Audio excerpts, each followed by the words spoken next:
You are listening to WCB Newsline. Unleash.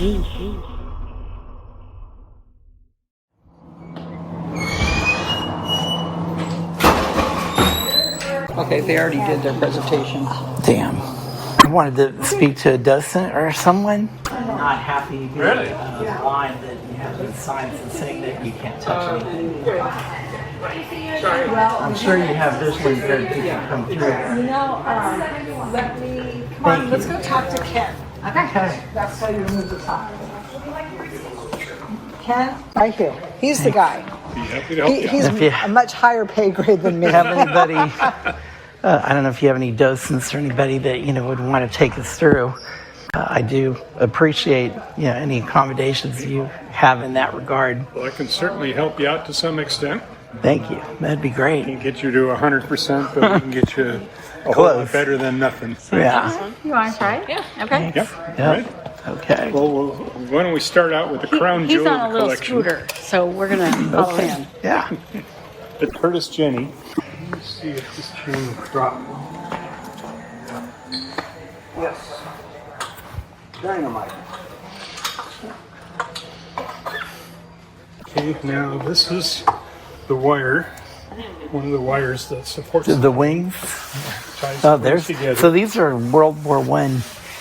This is World War I era. And it's not a replica, it's the real. No, it's the real deal. This is a biplane. Mm-hmm. So you've got the upper wing, which is wider, and the lower wing, which is narrower. What kind of wood is this? Most of it's going to be spruce. Mm-hmm. There'll be some mahogany, but the vast majority is spruce. And spruce has the advantage of having straight, even grain. And when you have a straight, even grain that's evenly distributed across the width, that you've got strength. Any place where there's a knot or a bend in the grain, that's a weak spot. I know we have a lot of spruce top Martin guitars too. Yes, and that's the same reason. Same reason. Yep. I don't have a Martin, but I am waiting for an Atkin to come. Atkin? I just bought an Atkin, yeah. Ooh, I haven't heard of in that. England. Anyway, here we are on the wingtip, so you can feel the roundness. And the fabric itself, this is Irish linen. There's a grip for when you want to move the plane around for ground handling. Oh my gosh. And watch your head there. So they're pretty light then. Oh, extraordinarily light, yes. What kind of motors did they put on these? This is a Curtiss Model OX5. Glenn Curtiss was the thorn in the side of the Wright brothers. The Wright brothers' thinking was that if anybody had something that weighed more than air, and if they tried to fly, they owed the Wright brothers some kind of license fee. They were pretty hard to get along with that way.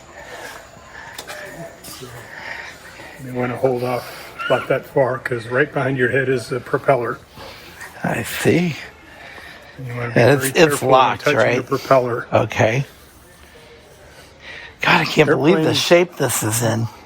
Oh, yeah. Well, if we fly it, it's got to be in good shape. You fly it? Oh, we do, yes. Yeah. Does it have a plaque that tells? Not really. Not really. We have a little information on it, but for the most part, we're an all-volunteer organization, and we don't have nearly enough volunteers. I just wondered if he knew how it was obtained, and or where it flew. If they had any information. That part of the story is Terry Brandt, who is the museum founder, had been looking for years for a Jenny, and he wanted an original, not a replica. He was pretty hardcore on that. And one day, a close relative was online looking at things, and they saw an ad online that had a Jenny for sale. So they got in touch with the folks that had it, and there was some confusion. So they got that confusion straightened out. I'm compressing this story quite a bit. They got the confusion figured out, and they went back there and looked at it, made an offer, bought it, and brought it out here and restored it. So when they did the restoration, as they're pulling things like these wires out of the boxes. One of the biggest problems with these wires is, if you want to step forward here, at the end of the wire, you can feel a turnbuckle. That's for adjusting the tension on the wire. Turnbuckles have a tendency to freeze up, so they don't want to turn. Mm-hmm. Well, as they were taking the wires out of the boxes, they were checking the turnbuckles to see how many they'd have to replace. And out of about 300 turnbuckles, they had to replace none, which speaks volumes on how this thing was stored. Maintained and from the 20s until, I think about 2004, 2005. Well, if this plane could talk and tell us where it was flown. I'm sure it would have some stories. You don't know. I mean, this was probably after World War I. You think it was just No, this is for. They were built for World War I. For war. So it. Yeah. By the end of the Great War, these things were obsolete. Right. And they were sold off at surplus for pretty much for a song, and that's where barnstorming came from. The guys who had learned to fly in the Army somehow came up with enough money to buy one of these surplus projects, and they started flying around the country. They would make a low pass over a town or over somebody's barn, and then they would land. And once they got the people's attention, they landed, the people would come over to them, and then they would offer them rides at a price. Sometimes it was a penny a pound. They would go by the weight of the person.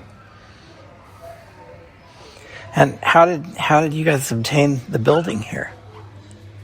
That our museum founder had intended to start a museum since he was very young, before he could even think about affording it. Terry's father had invented a machine that they trademarked as the shockwave shaker. So they would drive it up to a tree, clamp onto the trunk of the tree, and vibrate the tree. Oh, yeah. And then it began with prune plums, because Terry's grandfather had a prune plum orchard. But then as time went on, they applied it to almonds, which became almonds because they shook the L out of them. and pistachios, walnuts, various kinds of tree nuts, and certain tree fruits as well. So like peaches for canning. For peaches for canning, they pick those when they're really quite green. So you can drop them on the ground, no problem. And then they sweep them together. If I could take your arm, that'd be great. Okay. That's the Jenny, which is, as I say, the crown jewel of the collection. And then nearby the Jenny, we have what was intended to be a combat trainer. It's the Thomas Morse Scout. And then just a little beyond here, there's another airplane with a rotary engine, the Sopwith Scout, or better known as the Sopwith Pup. Oh, I knew about the Camel. Yeah, the Camel is bigger than the Pup. The Sopwith Pup has about a 80 to 90 horse rotary engine. Now, what about the Scout? And does it have two spots with controls for people to fly since it was a trainer? No, the Scout is a single-seater. And most combat airplanes of World War I were single-seaters. So you got some ground training, and then you were sent off on your own. And hope you came back. Yeah. Gee, I don't even think they had radios in them probably at that time. No. They had no electrical system of any kind. Going across enemy lines, I can't imagine. Yes. Yeah, I've not read any books on World War I aviation. If I can find the title, look up the author, Dean C. Smith. Okay. He wrote about aviation in World War I. Okay. And he was really, he knew how to illustrate something. If it's something you've never seen done, he explained things beautifully. Hey, I just want to make sure I get consent here. Would you mind terribly if I turned you into a podcast for Washington Council of the Blind? I'm up for it, sure. Okay. Just we're recording, and I don't have to use it, of course, but I would love to tell people about this museum. Oh, thank you. So, Yeah, so let's see. I don't know if you heard me mention we've got 135 airplanes on display right now. No. I mean, this is a little presentation. We're right at 200 cars and about 30 military vehicles, 30 motorcycles, a number of tractors and so on. Among the cars, we had things like there's one nearby here that is a light blue in color with a lot of black. And it's a Blue Moon. It's a Moon brand car. This is the fender of the Moon, the headlight. Ooh, just to the right. maybe I shouldn't be touching this. I'm going to get fingerprints all over it. It's beautiful. My gosh. Okay, headlights to your left. There you go. Straight up. Oh, It's a big thing. what's underneath here, though? I see a hook, and over the fender, there was a little... Okay, and there's... Oh, yeah, that hook is what holds the cowl closed. The engine hood? cover. The engine The hood, cover. yeah. And then... These are side opening cowls rather than rear opening. So what can you tell me about the Moon Company that I've never heard of? Quite frankly, it's hard for me to come up with much to say about it other than What years were did they around for operate? about 8 years. This is a 27. My They God. were around from the early 20s into the probably mid 30s or early 30s. The windows are open. The couple that donated it to us is named Moon. What is this wrapped in? This back part? It's nowadays it's a vinyl. Uh-huh. Back in the day, it was almost certainly leather. On the outside of Yes. the vehicle? Yes. It's very ribbed. And the back of it has this feels like a crank. It's a Mechanism. Landau. It's a what? Kind of a Landau bar.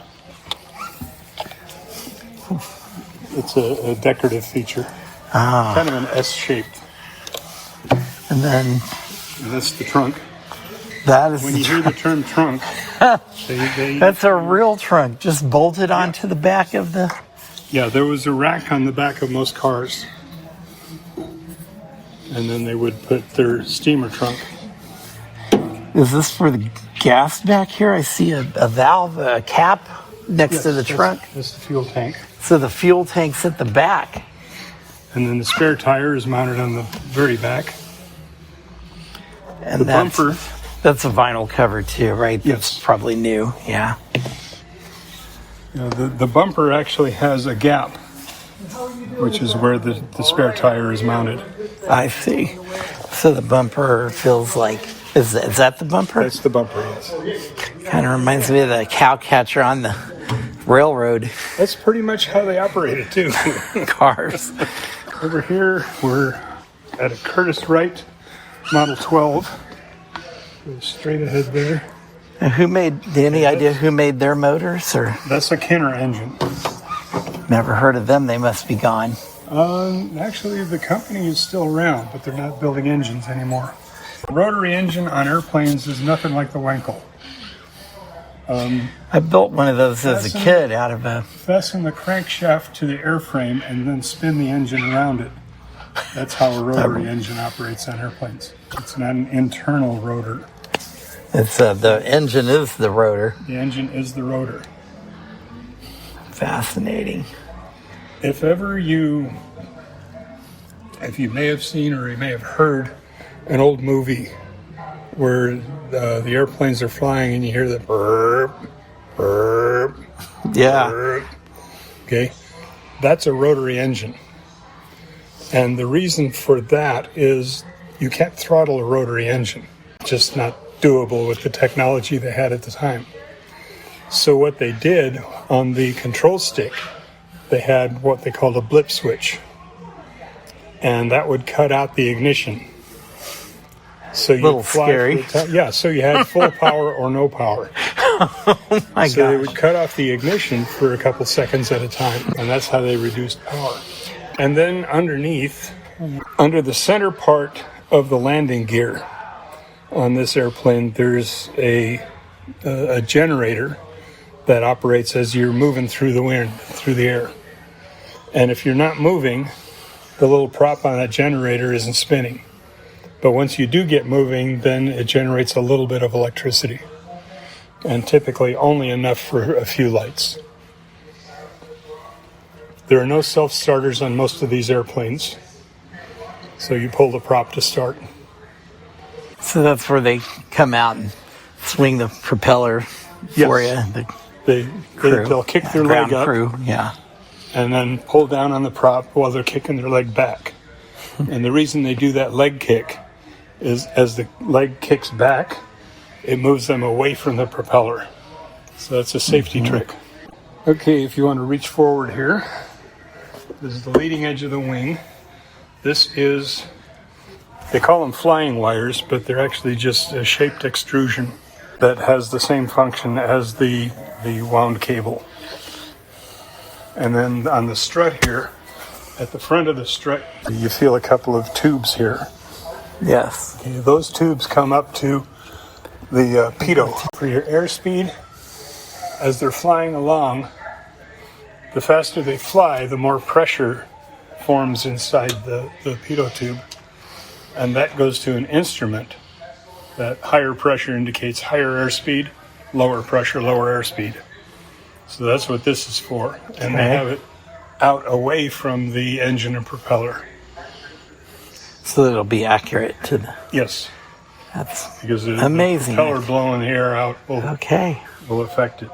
And then over a little farther to the right, okay, that is the control strut that moves the aileron. And the aileron I probably can't touch. Little movable. No, it's up on the upper wing. Mm-hmm. It's the movable surface that if you raise it up, it pushes this wing down. If you lower it, it pushes this wing up. So these are interlocked so that when one side goes up, the other side goes down. So essentially it doubles your ability to bank the plane left and right. And then I'm imagining being up in the air and being shot at and how much havoc just a little bit of shrapnel would do to those wires and struts and everything, and just leave you spinning. The odds of any of those things being hit are pretty long. And how tall is the plane with the upper wing surfaces and up to the... Looking at about 10 feet. Okay.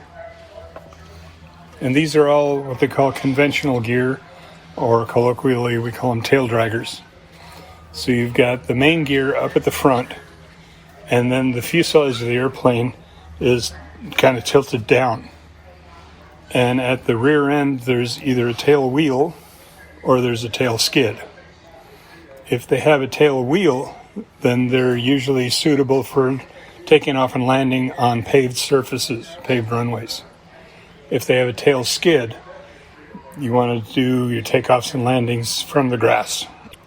Did they have seaplanes in World War I Oh yes, definitely. as well? Yeah, And they had in fact, pontoons, I guess. That's a lot of what Curtiss was well known for was float planes. Let's come over here. 135 planes. I just can't even conceive of that. It's a pretty good sized collection. Okay, step a little to your right. You reach out. You feel the radiator shell, and then the aftermarket. There's a bird that's on top of the radiator cap. People love their decorations even back then. Yeah. So this is a Chevrolet, a company that's still around, of course. And there's your headlights, your horn.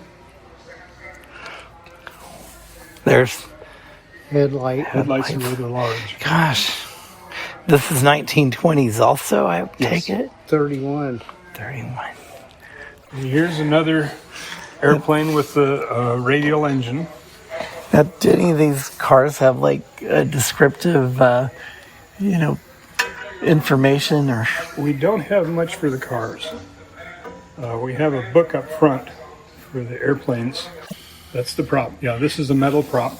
This cowl here, this is partly for aerodynamics, partly for controlling. If you feel the hole just up above here, there. Yep. Yeah. Feel the hole, okay. As you're flying, the air rams up against this cowl, and then it pushes through the hole. And that helps with guiding the cooling air across the lower part of the cylinder. And what is this plane? It's our first metal prop. Let's see, this one. I see stickers there. This is a Bruner Winkle bird. Bruner Winkle was in Brooklyn, New York. The bird was one of their most popular models. In fact, when Lindbergh, after his flight across the Atlantic, he toured the U.S. And of course, every aircraft manufacturer wanted him to stop by and fly their airplane. And he liked the bird well enough that he bought one for his wife. And that's what she learned to fly on. So the Bruner Winkle bird, it's a biplane.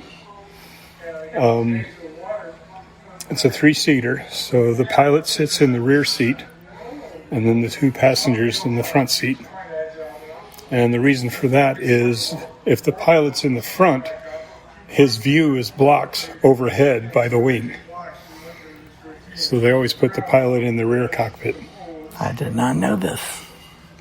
Not many people do until you get into aviation. Who made their motors? This is another Kenner. This is a later model Kenner. Kenner was based in Glendale, California. And as I say, the company is still around. They're building aircraft components, but no engines anymore. For a time, they were building full airplanes, but they were just for sport. And by the time the Second World War came along, there was no way they were going to be able to manufacture in the kind of quantity that was needed for war. So as a result, they shut down the airplane building and concentrated on components for other manufacturers. Another car over here. This is a Buick. The airplane on your left. I see. Just follow that wingtip around and then move it. Kind of tight quarters coming through there. Once again, they've got the bar across between the fenders for mounting the headlights. And then the fancy radiator frame. Radiator, there you are. Big, square radiator. Oh, yes. Huh. And then that's the hood. That's the cowl that's open. Oh, it's open. Yes. So there's access to the engine down in there. Okie doke. Model T. Are you familiar with the Model Ts? Yes, a little bit. Yeah. Okay. We have a Model T Army ambulance over here. And that's one that was restored by our volunteer crew. Our car guys are a really ambitious bunch. Okay, let's stop right here. And I think... Okay. Thank you. And stop right here. Now step over. There you go. And on your left. Okay. That is Model T left front fender. This thing feels pretty light. I felt like I almost moved it. It couldn't be. So does this one run too? This is based on, yes, it does. And you have the crank. The Model T car chassis. Mm-hmm. Steering wheel, does it have the cranked start? Crank start, yes. That would break people's arms if it kicked back on them? Well, there's a technique to avoiding that. But yeah, that is a risk. And here, Right below the steering wheel. If you reach out to the wheel, okay, right there. You've got a lever there. Right. That lever. Because there's a lever on this side and a lever on the other side. One of those is the throttle. It's not a pedal throttle. And the other one is the spark advanced timing. So you want, when you're going to crank start, you want to retard the spark. So you'd move that back then. So you move that down, and then as you get the thing running and you start picking up speed, then you want to advance the spark, which gives you best power and also the most efficient burning of the fuel. Okay, this is kind of mind-blowing to me because I really don't remember seeing one of these, especially in this kind of shape. And it's like, what, velvet top? It's all wood and canvas on the top. Canvas. And, obviously they just did you guys did such a meticulous job. They did good work, yes. God, I can't imagine. I want to see the headlights on this. That's the wrong way for the headlights. There's the back over there. It's bigger than I thought. So because it's an ambulance, right? So you got to be able to put somebody in the back of it. Yes. And how did... Still pretty short for getting a stretcher in there. Wow. Okay, so if you reach right there, that's the running lights. So these are kerosene. Yeah, running lights are typically kerosene. The headlights... I see a key and an ignition thing. Wonder if that was added later. That was added later, yes, definitely. This car is one of the Model Ts that has a self-starter. The first cars that had self-starters were Cadillacs in 1912. And by 1916, they were available for almost any car. But they were definitely optional and usually aftermarket. So that car right there, came over and kind of took a good first look at it. Mm-hmm. Did that have hideaway headlights? Yes. This is a 1936 Cord. The Cord is really famous for its styling, but along with the styling, this is the first production car to have the alligator-style hood, opened at the front, hinged at the back. Oh, yeah? Rather than the side-opening cowl. Yeah. And you notice that the hood is nice and long the way a cowled car would be. And then the headlights are in the fender. They're embedded in the fender. Uh-huh. And they're manually open and closed. It's a front-wheel drive car. Oh my gosh. The engine on this is a Lycoming V8. Lycoming is best known by modern people as an airplane engine. Oh, really? But it's not an airplane engine. It's an automobile engine built by Lycoming. Huh. Continental is another one that very well known for aircraft engines nowadays. But early on, they were automobile and utility and farm equipment. The front-wheel drive was a pretty luxurious feature. This is the Model 810 Westchester. The Model 812 was available with a supercharger. Which would be supercharged with air or oxygen, or what did they... No, they would just compress the air is what it amounted to. Mm-hmm. So for your air intake, instead of just drawing it from through the filter, you would push it and pump it in there. Inside, well, the doors on this, one is what they call a suicide door. Oh, yeah. It's hinged at the back. Yeah. And that's the front door. The back door is hinged at the front. So that's conventional by today's standard. There is an air freshener in there. I call it an air freshener. It amounts to, there's a glass vase that's on the doorpost. Oh, yeah. So you want fresh air, you put flowers in the vase. This car and another one were donated to us by a family of a doctor from Bend.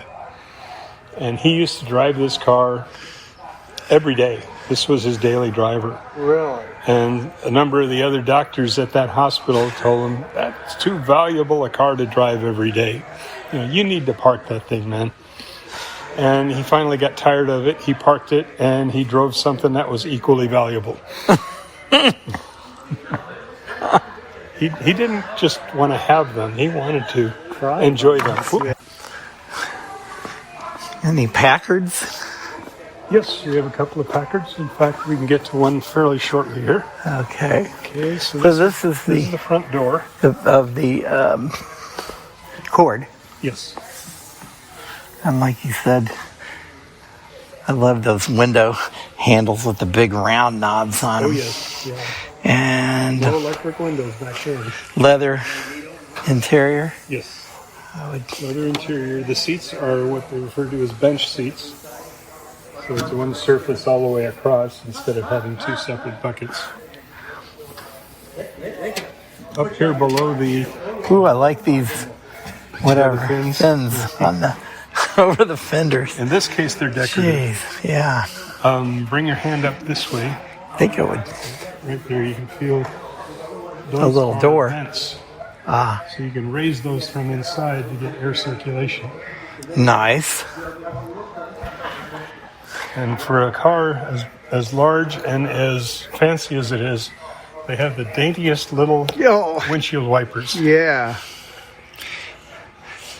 So what was the deal with the hideaway headlights, or why did they do that? And would you Probably a marketing thing. push something inside of it to hide them, or No, they just cover them up during the day? And that's essentially what it was. So you would raise it up, and the light would be exposed. When you closed it down, the light would be hidden. Yeah, it's like in the 60s, several cars came out with hideaway headlights. Like Buick it was Riviera. something new. Yeah. Yeah. And Buick way back Riviera, then. Old Toronado. Yeah. Yeah, there are so many things that we think about as new ideas, and no. Well, it's like the front wheel drive. yeah, that I was floored about. But I guess you needed something to get around in snow even back then. Front-wheel drive was more accepted in Europe than it was here in the U.S. Yeah. I know. Make your way toward the back now. I Sure. know my dad first brand Staying new inside car the he chain? bought, Yes. Yeah.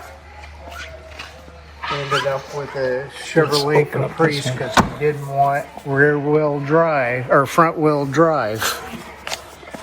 And Now, there if you were feel the backside of the front seat there, notice that belt. Yes. Before there was heat throughout the car, they would hang blankets on that. So when you got in the back seat, you pulled the blanket down. That was for storage of the blankets. Let's go hunt down a Packard.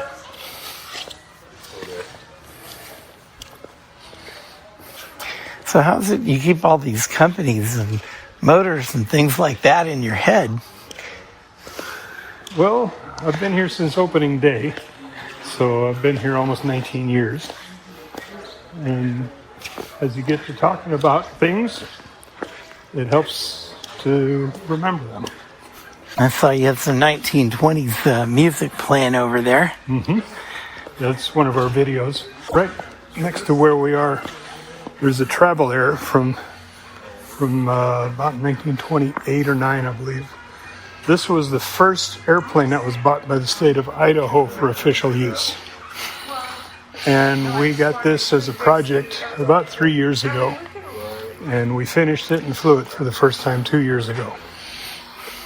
So we like having local history and regional history.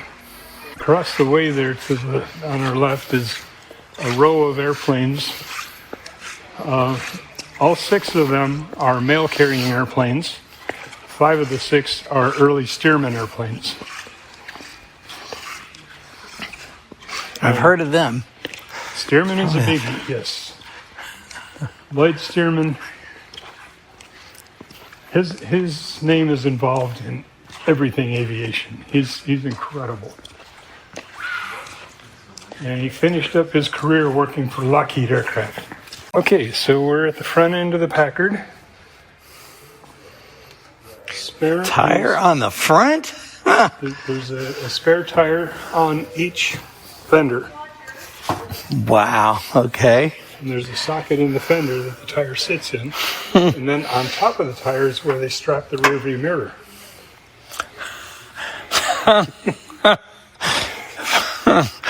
Who would have thought of that? And then if you reach straight ahead with your left hand, down, you notice those covers. Yes. And they open and close with a control inside to help with the airflow when you're driving in usually heavy heat. Okay. Open those up.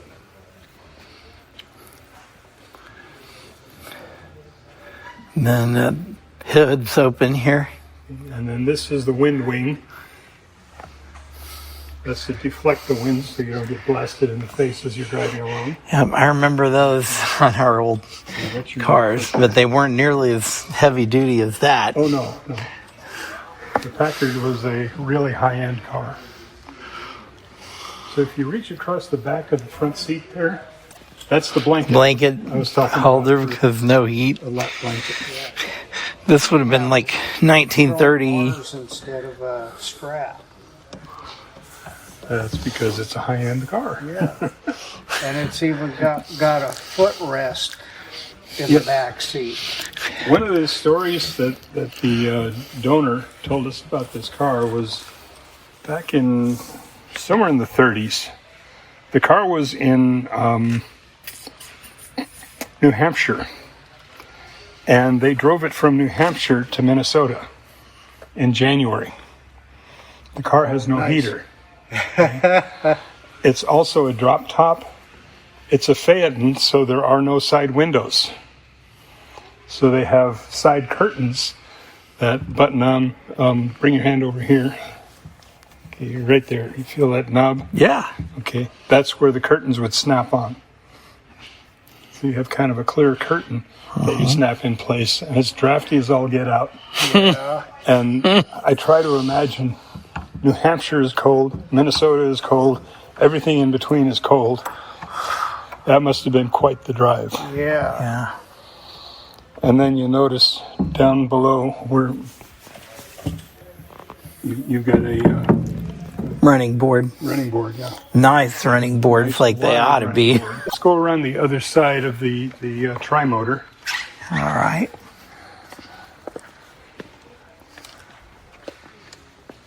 Put this chain back I'll up. get it for you. Yeah. Tri-motor's a big airplane. It was one of the earliest airliners.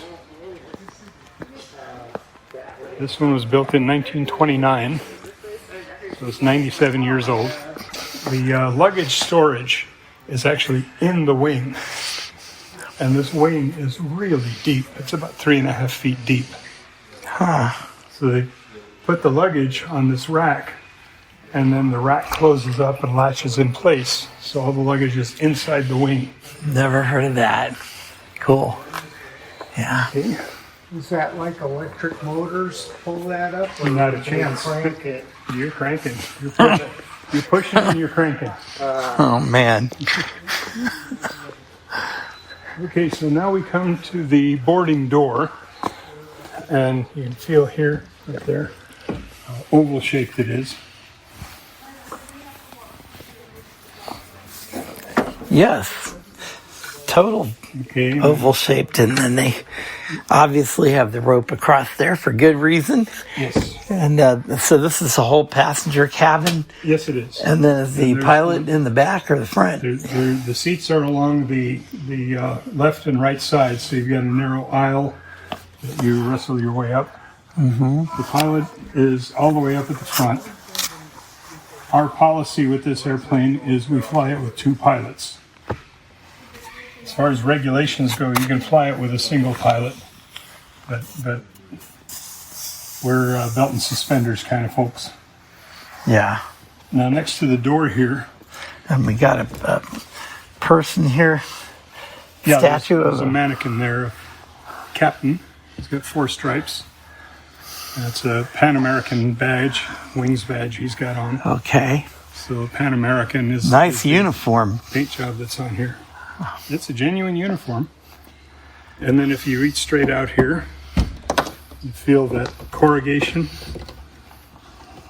Yes. Okay, that is something that was tried for that period of time by Junkers over in Germany, by Fokker in the Netherlands, and by Stout Aircraft Division of Ford here in the U.S.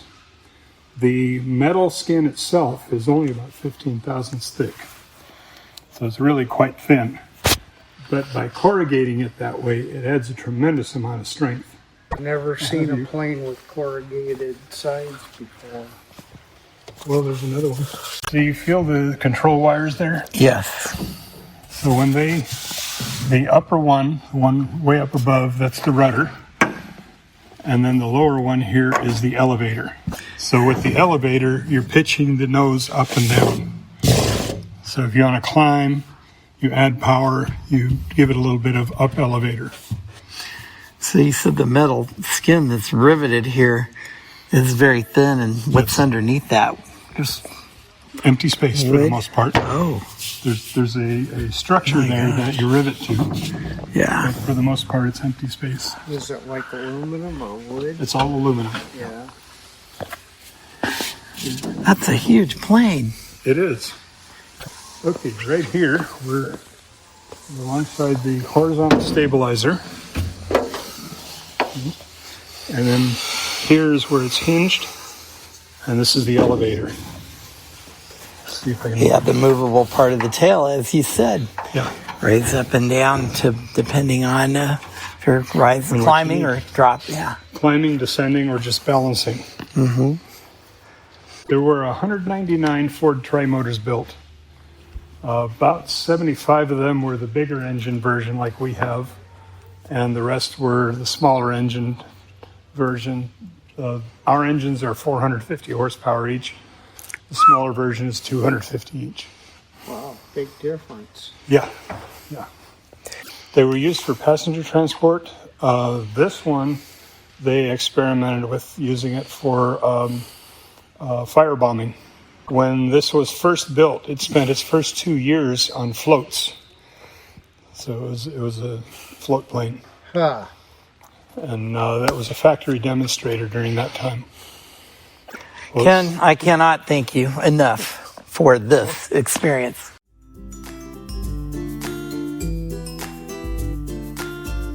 This podcast was made in association with Washington Council of the Blind's Newsline publication. You can contact us at the wcbnewsline@gmail.com. And we'd like to extend a thank you to Kevin McLeod at Incompetech.com for his use of the song Life of Riley. Thank you so much for listening, and tune in for our next episode or check out previous episodes.